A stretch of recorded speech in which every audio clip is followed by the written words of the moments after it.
Bonjour à tous, bienvenue à nouveau sur Zing Plus pour parler série avec Pascal Césari et sa rime. Voilà.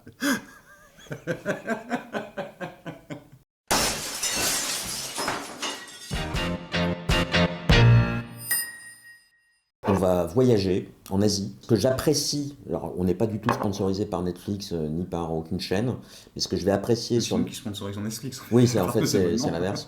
Ce que j'apprécie sur Netflix, c'est le fait d'avoir l'opportunité de voir des séries qui sont de pays que je ne verrais pas sinon, parce que souvent on est exposé essentiellement aux séries anglophones, que ce soit anglaises ou américaines. Sur Netflix, il va y avoir des séries espagnoles, il va y avoir des séries japonaises, coréennes, des séries allemandes, Dark, qui était une série allemande. Bah, c'était la première série allemande que je voyais, à part d'Eric. Donc là, je vous ai dit que moi j'aimais pas les séries trop violentes. Bah, c'est donc La Traque dans le sang. 레프트 누가 이렇게 세냐? 아, 나 폐차장에서 알바할 때 훅으로 타이어 치는 연습을 좀 했어. 레프트만? 나 오른손이 더 세. 왼손으로 다 상대할 수 있었다는 거잖아. 재수 없어.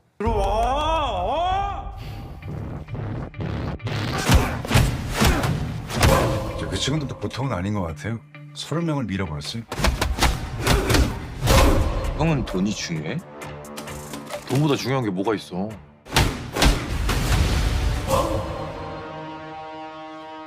돈 갚으세요. 우리 가게부터 물어내세요.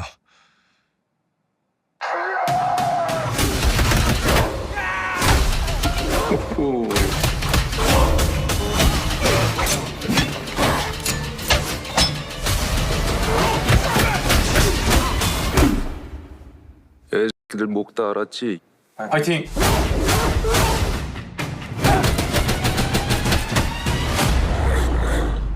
C'est une série sud-coréenne, donc nord-coréenne, il n'y en a pas beaucoup, dont le titre original s'appelle Bloodhounds, les meutes du sang, la traque du sang, ouais. Voilà. Et on va suivre, Alors, pourquoi ça s'appelle comme ça? On y reviendra. on y reviendra. Je Alors, suis pas compris. les séries coréennes, moi je m'expose aux séries coréennes depuis peu. J'ai vu des films coréens comme un peu tout le monde, tout ce qui est Sympathie pour Mr. Vengeance, j'avais vu Old Boy, j'ai vu Memories of Murder, enfin tous ces films coréens qui sont ceux que j'ai vus essentiellement des polars, ont quelque chose de commun, c'est ils sont ultra secs, il y a quelque chose de très sec et intense dans la violence qui est montrée, aussi bien une violence physique qu'une violence sociale. T'avais le film Parasite, qui avait gagné des prix. Il peut y avoir de l'humour, c'est toujours, enfin, je veux dire, c'est toujours bien joué, ça dépend des acteurs et ça dépend des séries. Mais tout ce que j'ai vu était bien joué, pourtant je n'ai pas, je parlais de cat size et des codes de jeux français que je n'aime pas. Là, je ne connais pas les codes de jeux sud-coréens, mais en tout cas, j'adhère au personnage, je crois au personnage et je ne vois pas l'acteur qui joue. Je vois le personnage. Ça, c'est le point de départ, juste pour remettre le contexte de sud-coréen. En fait, dans cette série, ça se passe pendant le Covid, vous allez avoir des usuriers qui vont arnaquer des petits commerces pour les forcer en fait à partir, pour récupérer l'immobilier et aussi pour gagner de l'argent en les harcelant en fait. Et en même temps, ils vont voler des papiers à des clochards pour emprunter à d'autres usuriers de l'argent pour ensuite disparaître, et quand les usuriers vont chercher les personnes, vont tomber sur les clochards, et donc c'est une arnaque facile. Pas les rembourser, évidemment. Et qui vont pas les rembourser. Tout ça sur fond de corruption politique, finance, où c'est le grand patron de la société qui fait ces arnaques veut participer au financement d'un hôtel pour construire son casino, etc. Donc ça se fait pendant le Covid, et pourquoi c'est important, c'est juste dans l'histoire, c'est que les commerces qui ont fait des emprunts sont pris à la gorge par le manque de clients dans ces commerces. Alors c'est aussi important parce que je trouve que ça rajoute dans l'ambiance.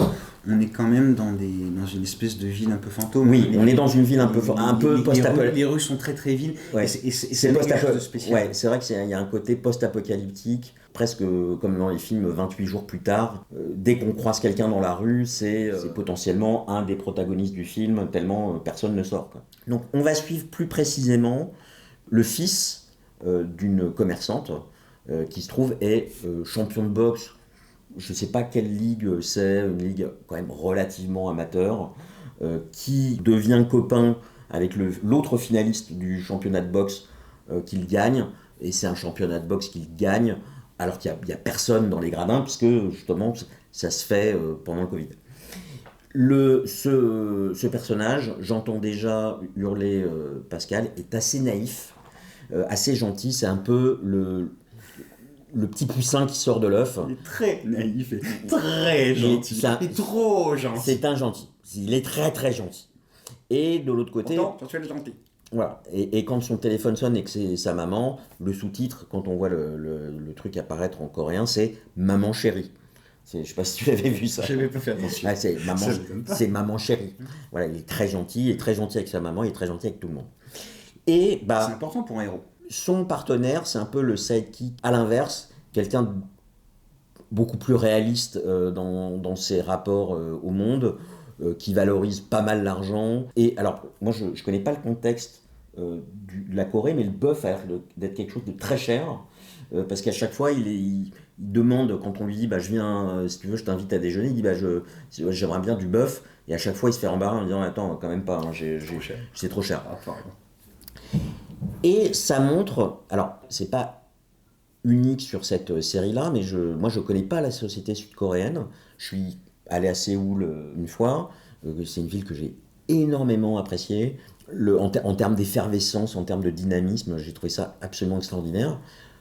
Mais en tout cas, ce que renvoie l'ensemble des séries que je peux voir, c'est que c'est une société qui a une violence latente très présente, latente ou pas d'ailleurs, et sur fond d'une corruption politique et policière qui est assez présente. Beaucoup plus que ce qu'on peut potentiellement voir dans des séries américaines ou françaises, même si ça reste des thèmes occasionnels. Hein. On prend Reacher, il y a ce cas-là. Mais c'est un élément qui est, je trouve, mis en avant particulièrement dans cette série, mais dans un ensemble de séries. Il y a, malgré le titre, je trouve, une mise en place assez lente et une peinture sociale de cette période de Covid à Séoul que je trouve très intéressante. Et moi, je suis vraiment rentré dedans et je suis rentré dans cette lenteur, en fait. Le premier épisode, vous avez... Parce que vous voyez la bande-annonce que j'essaierai d'inclure dans la vidéo, on voit quasiment que des scènes de combat. Pourtant, premier épisode qui dure quand même 1 heure, bah, vous avez une scène de combat, c'est le match entre les deux personnes. Et globalement, à part sur, je ne veux pas faire de spoiler, mais à part sur la fin, vous avez un moment fort dans l'épisode où vous allez avoir, quand je dis moment fort, c'est un moment de scène d'action, pour plus une partie d'enquête et de mise en place de personnages, ce qui fait que la série... Je l'ai regardé parce que, alors honnêtement, j'ai commencé à regarder, je ne sais pas forcément pourquoi. Parfois, il y a quelque chose qui m'attire, je le mets dans ma liste. À un moment donné, je fais, tiens, j'avais mis ça dans ma liste, pourquoi j'essaye le premier épisode. J'ai été très surpris par ce premier épisode, parce que je l'ai trouvé complètement en décalage avec la bande-annonce que j'avais vue. Qui était justement une mise en place lente, beaucoup plus axée personnage et situation que action, et... ça monte, et on sent, en fait, il y a 2 clans qui émergent, qui est donc, effectivement, ces malfrats qui sont un petit peu indéfinis au départ, parce que on voit le grand méchant, qui est vraiment méchant, on voit ses acolytes, on relit tout ça petit à petit, on se rend compte petit à petit de l'influence qu'il peut avoir, de ses connexions, de ses possibilités d'action, et bah, ces 2 héros... où lui, bah, sa mère se fait racketter par les sbires de ce grand méchant. Une scène qui est quand même assez je trouve, dur au premier épisode, cette scène de raquette, qui petit à petit va y avoir la mise en place du camp adverse qui va essayer de réagir et qui va essayer de les arrêter. Avec cette fille, avec son grand-père, etc. Et c'est pas du tout dès le premier épisode, c'est une mise en place qui est lente. Et ça, j'ai vraiment apprécié cette dimension polar avec des deux camps qui s'affrontent par pièces interposées avec leurs mouvements et leurs contre-mouvements, une espèce de jeu d'échecs qui fait que la série est, je trouve, à un certain point, plus une série d'ambiance et donc de personnages qu'une série d'action. Et je trouve qu'au fur et à mesure, c'est une série qui est en 8 épisodes, au fur et à mesure, alors ça c'est un truc, pardon, je fais une parenthèse, mais c'est un truc que j'apprécie, un point que j'apprécie dans les séries coréennes, telles que je les vois là, c'est que c'est pas des séries à rallonge. C'est que souvent c'est bouclé en 1 ou 2 saisons de 6 à 8 épisodes. Ils ont aussi pas mal de mini-séries où c'est bouclé en une saison. Donc en fait, je fais un spoiler. Il y a une montée en tension de jeu d'échecs parce que globalement, les actions mènent des contre-attaques et les contre-attaques des réactions. Et il y a une montée de la tension qui pour moi était très prenante et très stressante. Il y a certains épisodes, je sais qu'il y a un épisode où j'osais pas le regarder parce que on sait que ça va pas bien se passer. Et j'étais là, moi je regarde ça sur grand écran. Et sur grand écran, je dis pas qu'il faut le regarder sur grand écran, mais ça donne un côté encore plus immersif. Et je stressais. Un peu comme une partie d'échecs, c'est vrai qu'on reviendra à la construction, parce que moi j'ai moins apprécié que toi, il y a des gros défauts pour moi dans la construction, mais c'est aussi, ces défauts sont aussi par ses qualités, c'est-à-dire que effectivement, cette montée en puissance, d'abord, effectivement, on va te présenter les pions, puis les pions vont commencer à avancer, puis petit à petit, effectivement, le jeu va se déployer pour, à la fin, voilà, un échec et mat, enfin, quelque chose de... Alors, ou un pat, peut-être, après, on verra comment, mais voilà, donc ça se déploie, effectivement, et la manière dont ça se déploie est surprenante, parce que c'est pas un rythme évident, oui. C'est pas un rythme régulier non plus. Non. Dans la montée de la violence, ça va être d'abord ce premier épisode. Moi aussi, il m'a surpris. J'ai regardé, alors, tout comme toi, très rapidement, je suis pas du tout sensible. Enfin, j'ai pas les codes du cinéma asiatique de manière générale. J'ai vu les films que tu as cités et à chaque fois, j'ai eu du mal à savoir si les acteurs jouaient bien ou pas, à comprendre certaines de leurs réactions, des fois la violence de leurs réactions, au contraire l'absence de réaction. Donc, je suis pas très bien armé pour ça, mais aujourd'hui, il y a des choses qui sont produites, qui sont plus accessibles pour un marché plus international. J'ai regardé Squid Game, la première saison, j'ai pas vu Squid Game, parce que j'ai l'impression d'être passé à côté, je me suis arrêté au milieu, parce que c'était too much, trop caricatural, mais très accessible à la public occidental, pour le coup. Et là, voilà, donc j'admets ne pas tout comprendre sur le jeu des personnages. Certains, je trouve qu'ils jouent vraiment très mal, et si ça se trouve, peut-être pas. Dans les seconds rôles. Tu prends à peu près toute la moitié des seconds rôles sont quand même... c'est marrant parce que moi justement j'avais Ils se ressemblent beaucoup en fait. J'ai eu du mal à distinguer certains des personnages entre le chef d'entreprise, le fils du chef d'entreprise, son copain dans la police, le subordonné dans la police. En fait, ces personnages-là, au début je les mélangeais, et puis bon, petit à petit, certains disparaissent, puis ils reviennent et ont un rôle un peu plus important, on les recomprend, mais j'avais du mal.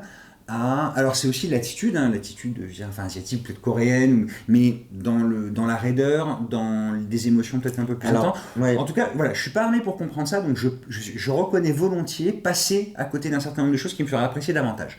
Mais dans la montée en puissance, effectivement, on va avoir, c'est un peu à l'image finalement des coups qui sont échangés. C'est-à-dire qu'au début, il va y avoir des coups de poing, puis on va passer d'un cran, et tout d'un coup, il va y avoir des armes blanches. Ouais. Et puis tout d'un coup on va encore passer d'un cran parce qu'il va y avoir des armes à feu et il va y avoir des explosions, donc vraiment, et ça aussi dans l'évolution des personnages, ça va monter aussi.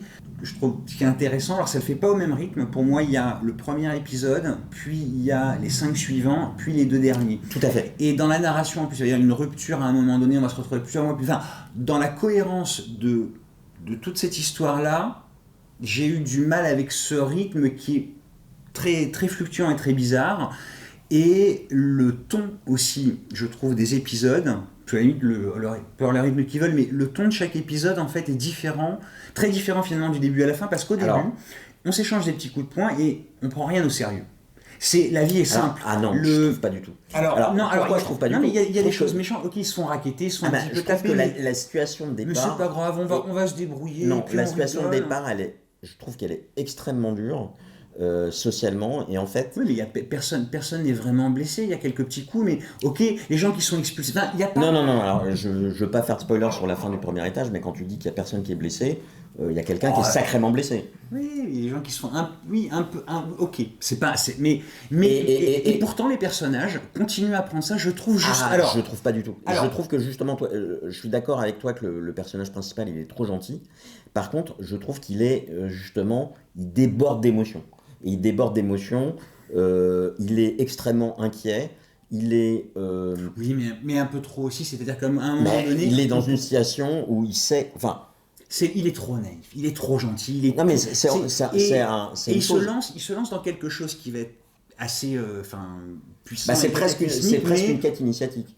Pour moi, c'est ces deux personnages qui sont en fait des boxeurs, de jeunes hommes qui sont très normaux et qui se retrouvent confrontés à un monde d'usuriers qui est un monde de mafieux et en fait qui sont pris sous l'aile d'un usurier qui, aussi gentil soit-il aujourd'hui, a quand même eu des hommes de main qui étaient des tueurs, qui est quand même pas si net que ça. Et en fait, on leur montre. Il y a une scène, encore une fois, hein, et je pense pas, c'est pas faire du spoiler de dire ça, mais il y a une scène où on leur demande d'assister à ça, qui est une scène de torture, et qui est, encore une fois, sur les codes du cinéma sud-coréen, assez sèche, assez démonstrative, et assez percutante, mais qui n'est pas gratuite. Et c'est ça que j'apprécie par rapport à ce qu'on peut voir même aux États-Unis. C'est pas gratuit. Mais par contre, contrairement aux États-Unis, quand quelqu'un se prend un coup de couteau dans le bide, c'est visiblement pas le même couteau et pas le même bide. Ça fait sacrément mal. Et ça fait... c'est en ça que je dis que c'est ça qui est incisif et percutant. Mais en tout cas, on leur demande d'assister à cette scène pour qu'ils réalisent bien où est-ce qu'ils ont mis les pieds et... pour bien leur signifier que s'ils veulent continuer dans cette direction-là, ils doivent être capables de supporter ça, et c'est vers ça qu'ils tendent, quoi. Mais malgré ça, je trouve que... Alors, c'est marrant parce que par rapport à ce qu'on disait des séries précédentes dont on a débattu, pour moi, les personnages, donc le personnage principal, comme son sidekick, mais aussi comme tous les gens qui les entourent, sont plus des personnages de manga, on va dire, ou de bande dessinée. Ils sont un peu trop schématiques pour être des personnages de la vie réelle, et pourtant ils sont confrontés à la vie réelle, mais continuent quand même à réagir comme avec les codes d'un personnage de manga. Le copain, il est too much, il est « Ah ouais, super, hey, on y va, c'est parti !» Et tout le temps, même quand il a les pierres des crasses, des machins, au bout d'un moment, il y a quand même un reality check sur la dureté de la vie, sur cet enthousiasme débordant. Et malgré ça, il y a des pieds sur terre.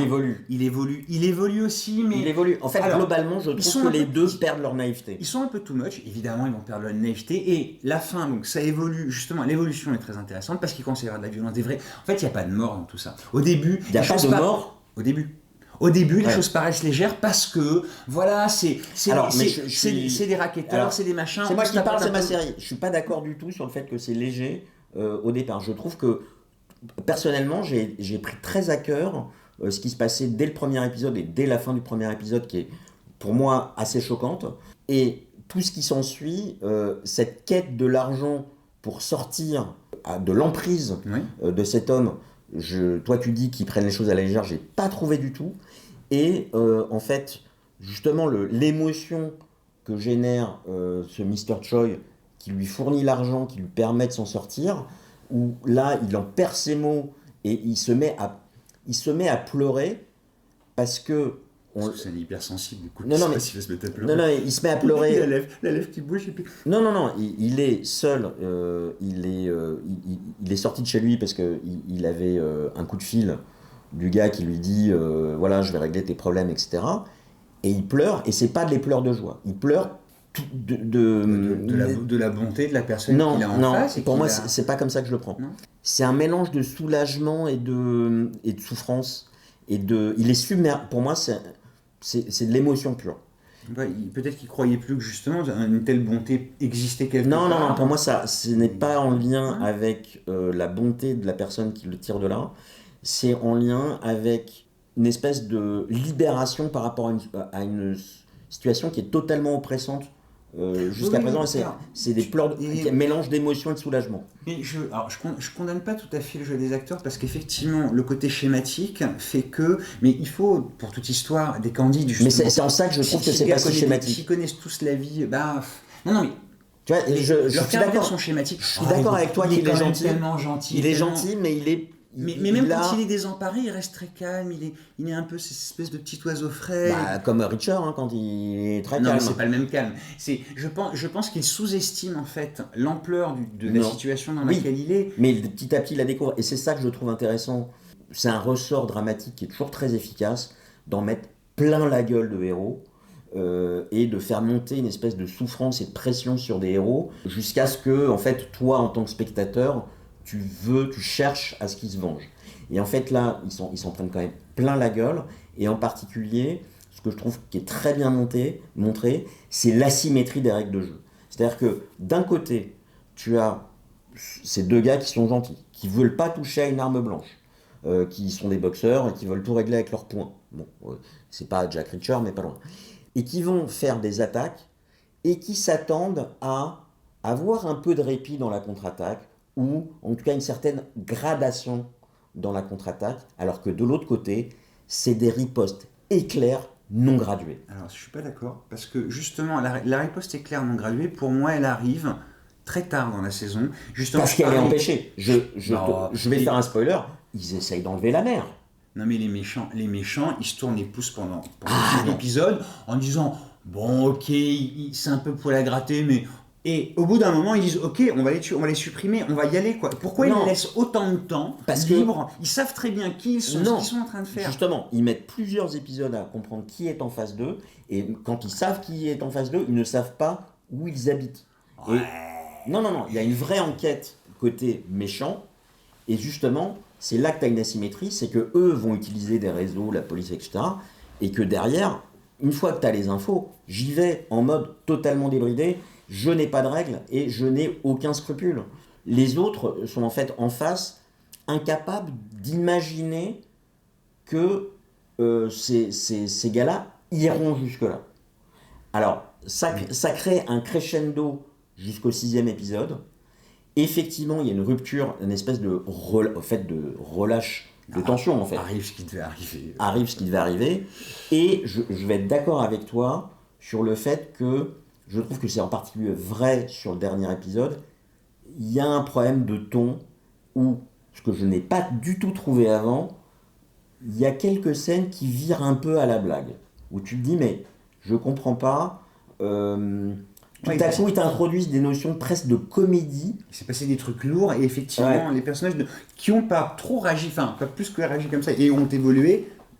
Et tu as des situations un petit peu burlesques qui, moi, m'ont dérangé parce que je trouve que c'était une série qui était très pure en termes d'intention au départ. Et je trouve que cette intention, elle est pas gardée en ligne droite jusqu'à la fin. Et moi, tu vois, c'est dans la série de Shield, par exemple, dont on pourra parler ultérieurement. Pour moi, les 3 dernières saisons, c'est un classique de cinéma policier. C'est la spirale de l'inéluctable. Tu sais où ça y va. Et c'est une pureté d'intention que je trouve magistrale. Et là, je perds cette pureté d'intention, mais malgré tout, je vois le chemin qui a été fait et les émotions que j'ai eues jusque-là, malgré tout. Tu vois, ça a été noté sur IMDb 8 points. Moi, j'ai mis 9. 9 sur 10. J'ai été totalement inspiré dans la série, dans les personnages. J'y ai cru. Personnellement, contrairement à toi, je dirais que tout le monde était bien en termes d'acteurs. J'ai probablement vu plus de films asiatiques que toi, ou je suis plus sensible à toi, enfin, qu'importe. Je comprends l'incompréhension devant des réactions outrées, des cris, etc., des machins, des personnages. Mais en fait, c'est le reflet d'une société quand même. Et ce que j'ai apprécié, justement, c'est le voyage. C'est que moi, je ne connais pas la Corée du Sud, et que cette série, elle m'a fait voyager, et même si c'est une fiction, même si c'est certainement pas réaliste. Mais je sais pas si c'est pas réaliste justement. Enfin, je pense que ça a l'air crédible, je dirais. C'est des choses qui pourraient se passer dans d'autres pays aussi, pas forcément très différemment. Alors, Ça serait un peu plus, peut-être un peu différent, un peu plus Yakuza au Japon, ça serait un peu différent. Ouais. Tu vois, avec la mafia ou la pègre, je sais pas, de tel ou tel pays, mais ça pourrait être ancré dans le réel. En fait, tu vois là, en ce moment, j'enchaîne les séries coréennes. Je parlerai d'autres séries coréennes probablement. Celle-là, en tout cas, elle participe à me donner chacune une espèce de fenêtre ouverte sur la Corée, que je trouve un pays que je pensais être extrêmement proche d'une autre. Tu vois, je voyais ça comme une démocratie, etc. Surtout opposé à la Corée du Nord. En fait, non, pas tant que ça. Déjà, c'est apparemment un pays où, bon, ça c'est pas ce qui illustre la série, mais où tu as une tension de genre là-bas qui est extrêmement développée, où il y a une vraie misogynie et une ségrégation homme-femme. Ça, on le sent pas du tout dans la série. Non, c'est pas. Mais en tout cas, ça me donne envie de m'intéresser à la Corée pour mieux comprendre la Corée et mieux comprendre les séries que je vois sur la Corée. Tu vois. Donc en tout cas, moi je recommande très chaleureusement. C'est une des meilleures séries que j'ai vues récemment. Vraiment de manière presque inconditionnelle, je vous dis. À part vraiment le dernier épisode, qu'en plus je trouve qui dure 1h15 et où, bon, je vous ai dit que les premiers épisodes, il y avait une scène d'action max par épisode. Là, il y en a plusieurs dans le dernier et je trouve qu'il y a un effet de surenchère où j'en ai pas besoin d'autant en fait. Ça pourrait être conclu plus rapidement, je dirais.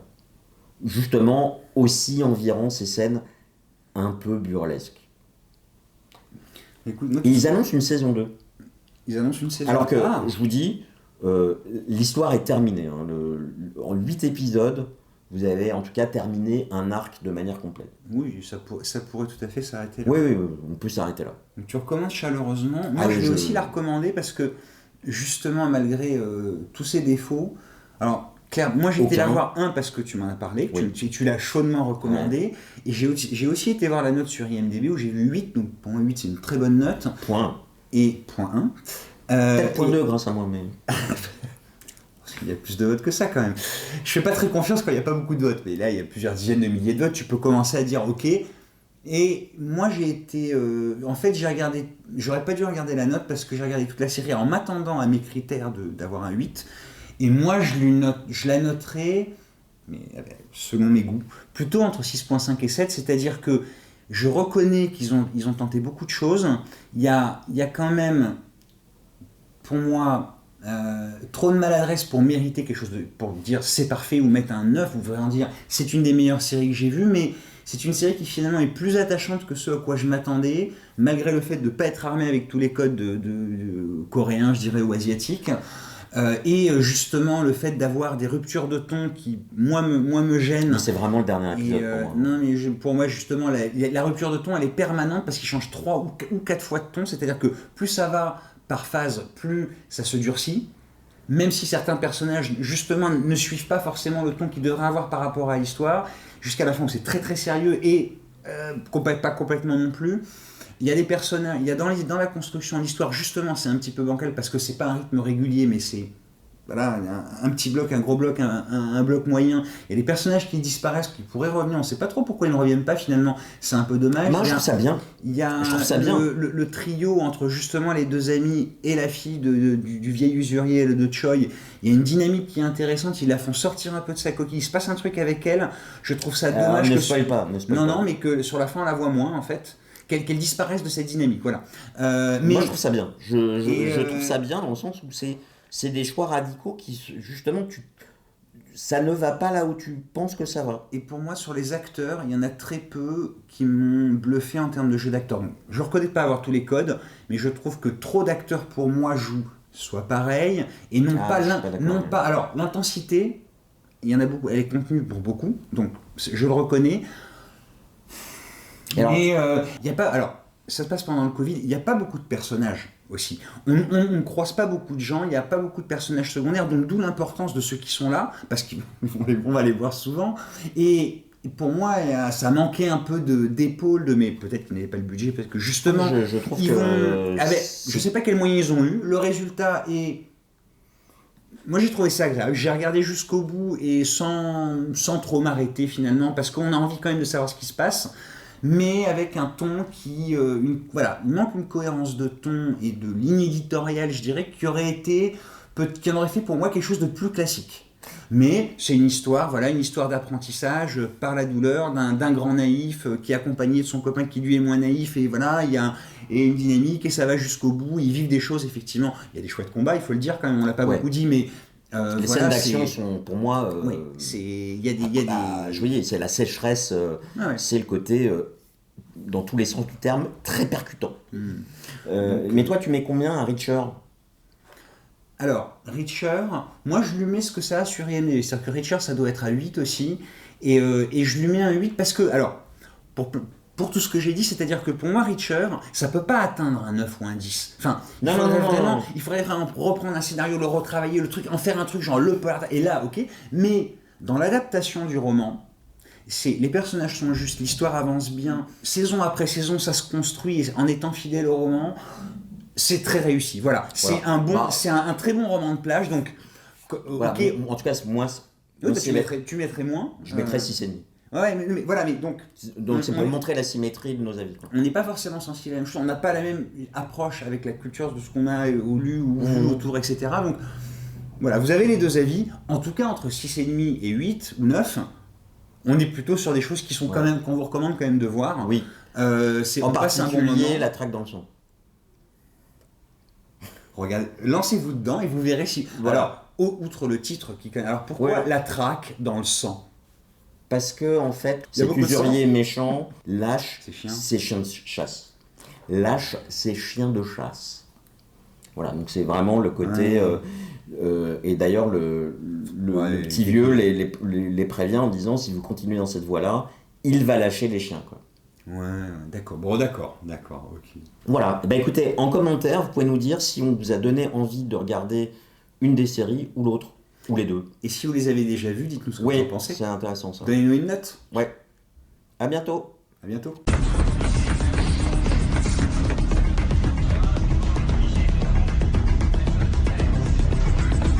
뭐야 이 새끼야!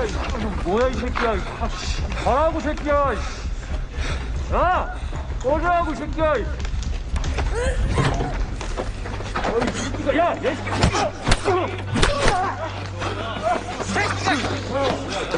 뭐야! 개새끼야! 개새끼가! 잡아!